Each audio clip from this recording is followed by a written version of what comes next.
৯৩ বছর বয়সী তারামন বিবি ঠিকমতো কথা বলতে পারেন না। স্বামীহারা হয়েছেন আরো অনেক আগেই। কোনো মতে বয়স্ক ভাতায় টিকে ছিলেন তিনি। খেয়ে পরে কোনোভাবে চলে যেত তার একার সংসার।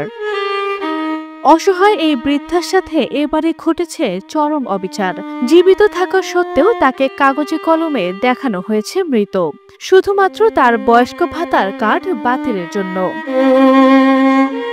মানিকগঞ্জের হরিরামপুর গালা ইউনিয়নের ১ নম্বর ওয়ার্ডের বিনোদগালা গ্রামের বাসিন্দা তারামন বিবি আক্ষেপের সাথে জানালেন, জীবনদশায় এও দেখতে হলো।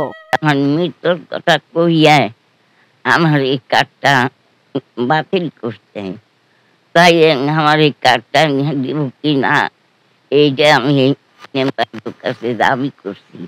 বান্ডেল থাকলে প্রতি সেনমানিতে টাকা বাঁচবে। বিকাশ সেনমানি বান্ডেল কিনে জিতুন প্রতি লেনদেনে। জীবিত তারামনকে মৃত দেখিয়ে তার জায়গায় অন্য একজনকে বয়স্ক ভাতা দেয়া হচ্ছে এখন।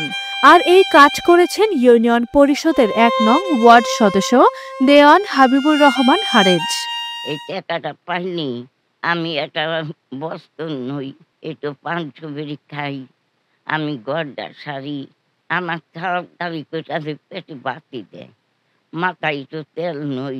১ বছর ধরে আমি এই টাকাটা পাইতেছি না। চেয়ারম্যান ও সংশ্লিষ্ট ইউপি মেম্বারের প্রত্যয়নে তারামন বিবিকে মৃত হিসাবে ভাতা প্রাপ্তির বাতিল থেকে বাদ দেয়া হয়েছে বলে জানান হরিরামপুর উপজেলার সমাজসেবা কর্মকর্তা আইয়ুব আলী।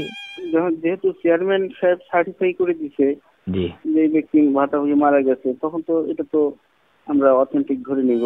তবে এই বিষয়ে অভিযুক্ত গালা ইউনিয়ন বিএনপির যুগ্ম সাধারণ সম্পাদক ও ইউপি সদস্য দেওয়ান হাবিবুর রহমান হারেজ তার ভুল স্বীকার করেন। তো ওরা চেয়ারম্যান আমরা এটার সংশোধন দিছি, হ্যাঁ, যাতে এটা হলো ভুল হয়েছে।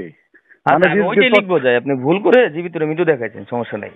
এটা পৃথিবীর কোনো জায়গায় হারেস ভাই ভুল হয় না। একই গ্রামে একই ওয়ার্ডের বাসিন্দা, মহিলাটা বাইসে রয়েছে, আপনি বলতেছেন এটা ভুল হয়েছে। বিষয়টি তদন্ত করে দেখার জন্য সমাজসেবা কর্মকর্তাকে দায়িত্ব দেয়া হয়েছে। তদন্তের অনিয়মের প্রমাণ মিললে প্রয়োজনীয় ব্যবস্থা নেওয়া হবে বলে জানান হরিরামপুর উপজেলা নির্বাহী কর্মকর্তা কোহিনুর আক্তার। আমরা উপজেলা সমাজসেবা অফিসারকে এটি তদন্ত করে ৩ কার্যদিবসের মধ্যে রিপোর্ট প্রেরণ করার জন্য পত্র দিয়েছি। এখনো আমরা আসলে পাইনি, তদন্ত প্রতিবেদন পাইনি। তদন্ত প্রতিবেদন পাওয়ার পরে আমরা এই বিষয়ে ব্যবস্থা গ্রহণ করব। প্রকৃত ভাতাভোগীর অধিকার ফিরিয়ে দেওয়ার পাশাপাশি জড়িতদের বিরুদ্ধে শাস্তিমূলক ব্যবস্থা গ্রহণের দাবি জানিয়েছেন স্থানীয়রা। আমার মা বাঁচা থাকতে কেন হারেন নাম্বার মৃত্যু হইল, সে মৃত্যুবরণ করছে, তার সার্টিফিকেট হারেন নাম্বার বাই করেছে, নিজে কেমনি কি করলো না করলো, এটা কিসের জন্য করলো, কি বিষয় করলো, এটা আমার জানার একটু আমি একটা